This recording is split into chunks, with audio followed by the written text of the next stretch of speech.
Hi, I'm Lalata from Let's Speak English, and today I have a smorgasbord of food related phrases that you can learn and enjoy. So feast your eyes on the following and you'll be apples in your next conversation. So let's look at some of the phrases that come out of the word cake. If something is a piece of cake, then it's simple and easy and often used when referring to something you have done. So, for example, taking a photo with my phone was a piece of cake. Well, if something is selling like hot cake, then it means it's selling very quickly. The speed of the sale is due to the product being very popular. The idea being that everyone loves hot cakes, therefore when hot cakes are sold, they sell very quickly. Example, they went on sale at 9 a.m. and by 1 p.m. they were all gone. They sold like hot cakes. So quite often we are faced with choices in life, and sometimes it's impossible to choose to do two things at one time. So when someone is faced with two desirable choices and they want both, you can say that they want to have their cake and eat it too. So you can't have a good TV reception and a cheaper service fee. So you can't have your cake and eat it too. The idea here is that it's one good thing, that is TV, a good TV reception, and you also want another good thing, that is cheaper fees. So you can't have both, as one depends on the other, so you need to choose which one you want, and you can have only one. So you can't have your cake and eat it too. Well, that's a lovely expression to use. Moving on, let's look at some expression with butter. But before that, I would like you to click that big fat button and subscribe to my channel, Let's Speak English. So let's look at some buttery expressions. If something is your bread and butter, then it's what you do to make a living, to earn a salary. For example, I'm not sure what he'll do now. They have closed the shop where he worked. That was his bread and butter. Well, if you butter up someone, then you try to flatter someone to pay them high compliments and ensure they know it in order for you to ask later for something in return. For example, we spent the whole night buttering her up when we asked her permission to use her home for a party. And you know what? She agreed. Well, when you have done something wrong, but you are able to keep a very cool and an unfazed demeanor, then someone might describe you as looking as though your butter wouldn't melt in your mouth. Butter won't melt in your mouth. So Susan said, I don't know who broke the vase, but it doesn't look like it was Tom. He looks totally innocent. And to which Mary said, yes, butter wouldn't melt in his mouth. So here Susan knows that someone broke the vase and notes that it doesn't seem to have been Tom, because Tom looks totally innocent. But Mary thinks otherwise.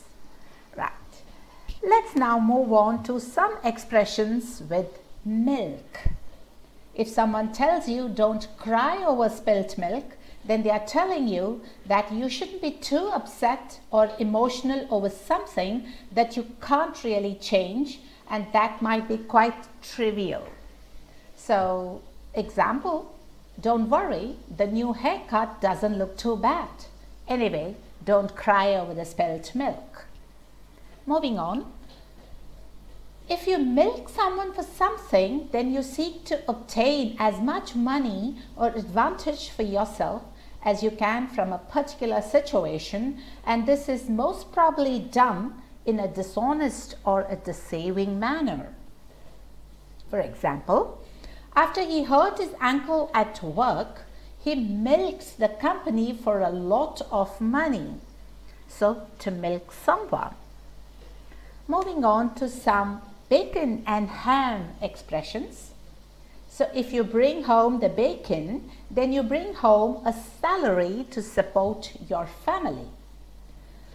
Example, I thought he brought home the bacon in his house, but it is his wife and she's the one with a full-time job. Well, if you save someone's bacon, then you save them from probable harm or an outcome that is not very attractive. For instance, I had a flat tire yesterday and was sitting there thinking about how I could fix it, and along came John, who saved my bacon. Well, if someone says that you're hamming it up, then they are accusing you of exaggerating or putting on a performance to make something look more colorful than it really is or should be. For example, the performance was really going well until one of the support actors decided to start hamming it up during the dance scene. Well, if you're called ham-fisted, then you're being accused of lacking the necessary skills for something, or that you're clumsy in a particular role. For instance, she has made 3 ham-fisted attempts to park her car in that space down there, and then on the 4th, she parked it perfectly. Now let's look at some fruity phrases. To go bananas is to act in an excitable and a possible crazy manner. My boss went bananas when I told him that the new office opening day is going to be delayed. Well, if you cherry pick something, then you selectively pick the most desirable option from amongst a large range of options. So I know if we give her the choice, she'll cherry pick all of our good stuff. So now, apple features heavily in phrases surrounding fruits. And if you hear someone say that something will be apples, then they are telling you not to worry, that everything will be all right. So I know it looks bad. I can fix it and everything will be apples in the morning. Well, if you're accused of upsetting the apple cart, then you're being accused of ruining someone's plan. For example, we were all set to start the journey and then the rain came and upset the apple cart.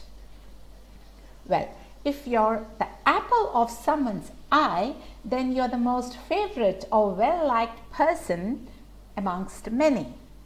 For example, he loves all his kids dearly, but I can tell that his only daughter is the apple of his eye. So with that, I come to the end of this video, and I hope this has been really helpful for you. Try using some of those phrases and put them in the comment, and do not forget to like and subscribe to my channel, Let's Speak English. Thank you.